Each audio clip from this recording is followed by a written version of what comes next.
नमस्कार ट्रेडर्स। आज का वीडियो स्टार्ट करते हैं और एक और स्ट्रेटजी डिस्कस करते हैं बुलिश मार्केट के लिए। मेरा मतलब क्या होता है बुलिश मार्केट से कि आपको पता है कि मार्केट ऊपर जाने वाला है, बस आपको ये नहीं पता है कि कितने पॉइंट्स ऊपर जाने वाला है, whether it is going to be 100 points और 200 और may be 500 points, but you know that market is going to go up. So in that scenario, what strategies you can use?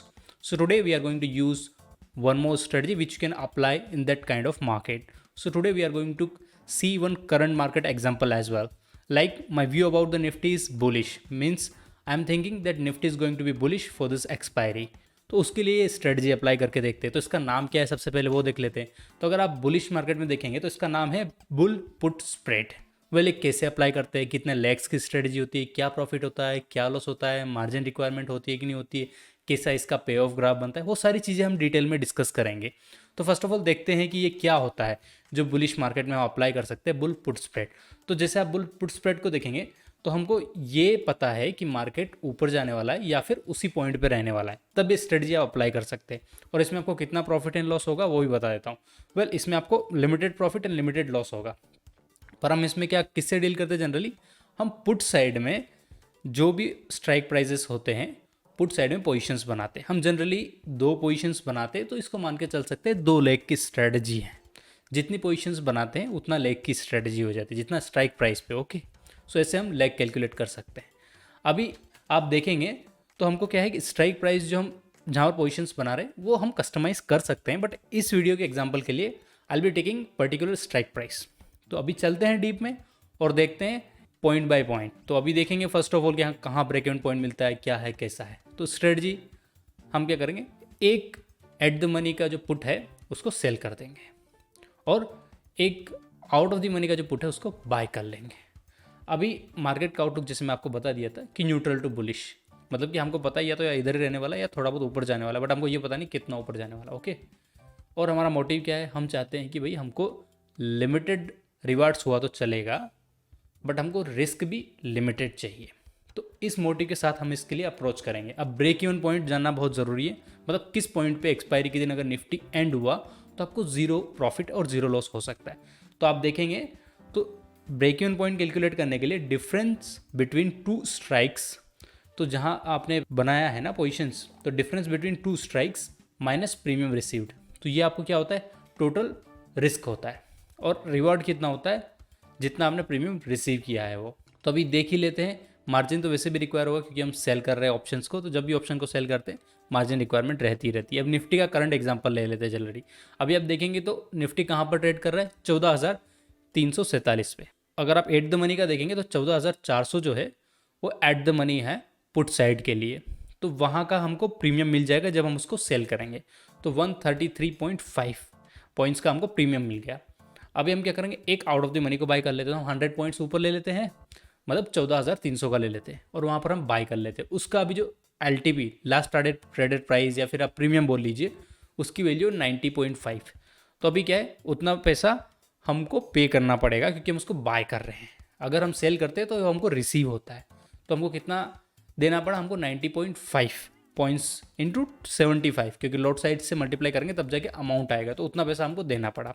अभी हम देखेंगे कि ब्रेक इवन पॉइंट कहाँ पर। तो break even point जैसे मैं आपको पहले ही बताया हूँ कि इन दोनों में से नेट प्रीमियम रिसीव्ड आप कैलकुलेट कर लीजिए। कैसे करेंगे, प्रीमियम रिसीव्ड जो हुआ है 133.5, उसमें से माइनस कर दीजिए 90.5 which is premium paid. So premium received minus premium paid will be net premium received because premium received is more than what premium we have paid. Okay, so we'll be getting around 43 points worth of premium. Okay, तो अगर आप देखेंगे तो 43 points। अब आपको 43 इसमें क्या करना है, आपको नेट प्रीमियम रिसीव हुआ है ना, उसको आप माइनस कर दीजिए। कहाँ से, जहाँ पर एट द मनी है वहाँ से। तो 14,400 में से आप 43 पॉइंट्स को माइनस कर दीजिए, आपको ब्रेक इवन पॉइंट मिल जाएगा। मतलब ये पॉइंट जहाँ पर आपको नो प्रॉफिट नो लॉस होता है।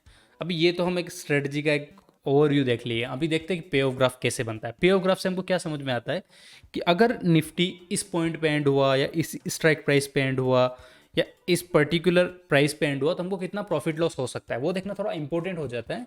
क्योंकि हमको क्या है कि एक्सपायरी डे के दिन जज करना पड़ता है कि भैया हमको कितना प्रॉफिट मिल रहा है और क्या व्यू है, ताकि हम पोजीशंस चेंज कर पाए अगर हमको ज़्यादा लॉस हो रहा है तो। वैसे इसमें लिमिटेड रिस्क है, but still we don't want to take that risk as well.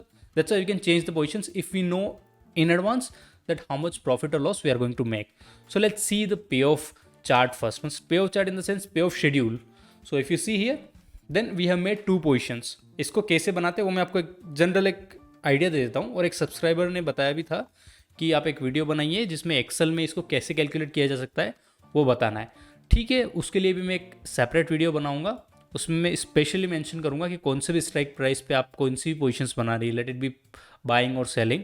तो एक्सपायरी दिन के लिए आप कैसे उसका पे ऑफ शेड्यूल बना सकते हो, उसका कैसे पे ऑफ ग्राफ बना सकते हो। तो don't worry about that, that also I will be covering.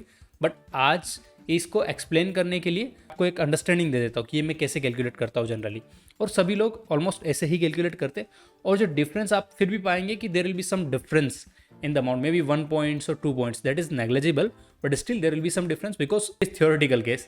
But when you trade in real market, that will be practical case. So in practical market, what happens, people make lot of positions at the same time.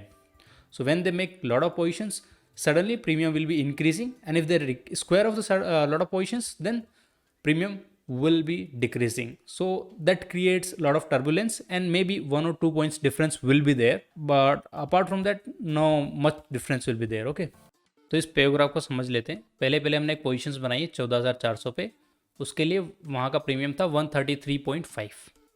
तो अभी क्या हुआ, अगर market 14,400 पे भी रहता है या इससे नीचे जाता है, तो ये जो 14,400 है ये आउट ऑफ द मनी या एट द मनी बन जाएगा। अगर आउट ऑफ द मनी या एट द मनी बना तो एक्सपायरी के दिन इसकी वैल्यू 0 हो जाएगी, मतलब इतना प्रीमियम हमको रिसीव हो जाएगा, ये अपना प्रॉफिट रहेगा इतना पॉइंट्स का।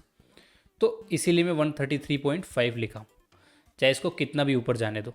ओके, और अगर नीचे गया तो आपको भी पता है कि पुट ऑप्शंस की वैल्यू बढ़ती है, तो सेलर में जो अगर पुट ने सेल किया रहेगा उसको लॉस होना चालू हो जाएगा। तो कितना लॉस होगा, वेल यहाँ पर स्ट्राइक प्राइस के बीच का डिफरेंस रहेगा वो 50 रहेगा, तो 50 पॉइंट आप यहाँ से माइनस कर सकते हैं, और जैसे आप 50 पॉइंट माइनस करते जाएंगे उतना आपको लॉस होता रहेगा। तो ये लॉस के लिए भी ग्राफ हो गया, और ये कितना पॉजिटिव मिलेगा इस पोजीशंस के लिए वो भी ग्राफ हो गया। अभी देखते हैं कि जो हमने पुट बाई किया है, अगर मार्केट नीचे जाता है तो डेफिनेटली जो पुट बाई किया वो अपने को प्रॉफिट देगा। तो अभी प्रॉफिट कितना देगा, अभी हमने पोजीशंस कहाँ बनाई पहले वो देख लेते हैं। 14,300 पे हमने क्या किया है, बाई किया है, जो out of the money put था उसको बाई कर लिया। तो अगर ये नीचे जाता है मार्केट तो पुट की वैल्यू क्या रहेगी, बढ़ेगी। अगर बाई किया है तो बाई की वैल्यू बढ़ेगी। अब कितनी बढ़ेगी, यहाँ से अगर 14,300 से 14,250 पे जाता है 50 पॉइंट, अगर वो नीचे गया तो इसकी वैल्यू 50 पॉइंट बढ़ जाएगी। तो 50 पॉइंट आप जोड़ देंगे तो 40.5 आ जाएगा। अगर फिर से इसकी 50 पॉइंट बढ़ेगी 14,250 से 14,200, तो इसमें फिर से 50 पॉइंट जोड़ देंगे। ऐसे मैंने इसको कैलकुलेट किया है। अभी ये दोनों हमने कैलकुलेट कर लिया। अगर नीचे जाएगी तो क्या होगा, मतलब अगर मार्केट नीचे बोले तो 14,300 से इस वे में नीचे, मतलब 14,350, 14,400, 14,450, तो क्या होगा, अगर इधर जिधर भी जाने दो 14,350 पे भी मार्केट अगर क्लोज हुआ तो क्या होगा, जो भी प्रीमियम हमने पे किया है वो 0 हो जाएगा, क्योंकि वो आउट ऑफ द मनी हो जाएगा। तो डेफिनेटली हमको लॉस उतना ही पॉइंट्स का होने का है जितना अपन ने प्रीमियम पे किया है, तो इतना लॉस है। अभी हमको नेट पे ऑफ के लिए कुछ नहीं करना है, इन दोनों को ऐड कर देना है, तो हमको नेट पे ऑफ आ जाएगा। तो नेट पे ऑफ में मैक्सिमम लॉस कितना 57 पॉइंट्स का होगा, और प्रॉफिट होगा 43 पॉइंट्स का।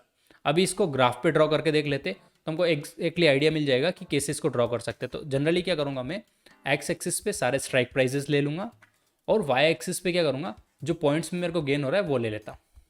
अब ये ले लिया, अब इसको ड्रॉ करते हैं। तो ड्रॉ करने के लिए आप वैसे ही मान सकते हैं 14,100 पे आपको 57 पॉइंट्स का लॉस हो रहा है, तो ये कहीं नेगेटिव में यहाँ पर कहीं आएगा 57 points. Okay, so let's draw it actually. So if you see here, then ये रहा 57 पॉइंट्स। तो जो मैं यहाँ पर लिख रहा हूँ ना, वही मैं यहाँ पर ड्रॉ कर दिया। तो ऐसे आप ड्रॉ कर सकते हैं। आपको एक्सेल के लिए भी आप बोल रहे थे कि मुझे एक वीडियो बना के बताइए, तो definitely I will make one video on that topic as well, so that you will be able to find out कि where your particular spot price is going to be ending and how much profit or loss you will be making for per positions, like so that also we are going to cover. But for now we'll be sticking to this bull put spread, and this is the graph. तो ऐसे हम graph बनाते हैं। अभी क्या होता है, ऐसे हमको लिमिटेड प्रॉफिट और लिमिटेड लॉस मिल जाता है। तो मेरा पूरा मोटिव ये है इस प्लेलिस्ट के हिसाब से कि मैं सारी जो स्ट्रेटजीज़ है, मेजॉरिटी ऑफ द स्ट्रेटजीज़ जो मार्केट में अवेलेबल है ऑप्शंस ट्रेडर्स के लिए, उन सबको डिस्कस करूँ आपके साथ, ताकि आपको एक ही प्लेलिस्ट में सारा नॉलेज मिल जाए। तो यही मेरा प्रयास है, और मैं जो कर रहा हूँ उसमें उसमें मैं चाहता हूँ कि मैं एक लाइव मार्केट का एग्जाम्पल लूँ। तो लाइव मार्केट के एग्जाम्पल में क्या रहता है कि आपको जितना लाइव मार्केट का एग्जाम्पल मिलेगा, आपका दिमाग भी उतना दौड़ेगा कि यार ये कोई पुराना एग्जाम्पल नहीं, ये करंट मार्केट में हम अप्लाई करेंगे तो कितना प्रॉफिट और लॉस मिलेगा। उसके हिसाब से मैं सारी स्ट्रेटजीज को एक्सप्लेन करते आया हूँ, और मैं जहाँ तक ट्राई करूँगा कि मैं करंट मार्केट का एग्जाम्पल ही ले पाऊँ। until unless if it is not possible then I'll have to take some example of earlier days, means like जो पहले भी ट्रेडिंग हो चुका है, जैसे आर्बिट्रेज में भी लिया था, क्योंकि आर्बिट्रेज की पोजीशंस को पकड़ पाना it is not easy, because we have to have some advanced software and good internet connections and there are many requirements। तो उसके लिए मैं उसके लिए ज़रूर मैं पुराना एग्जांपल लिया था। अदरवाइज जो भी स्ट्रेटजीज मैं डिस्कस कर रहा हूँ उसके लिए मैं करंट मार्केट का एग्जांपल ले रहा हूँ। मतलब करंट मार्केट में निफ्टी में या बैंक निफ्टी में आप कैसे अप्लाई कर सकते हो, कितना प्रॉफिट और लॉस हो सकता है आपको। तो अगर आपको ये सब चीज़ें अच्छी लग रही है तो प्लीज़ लाइक का बटन दबा दीजिए और इस चैनल को सब्सक्राइब कीजिए।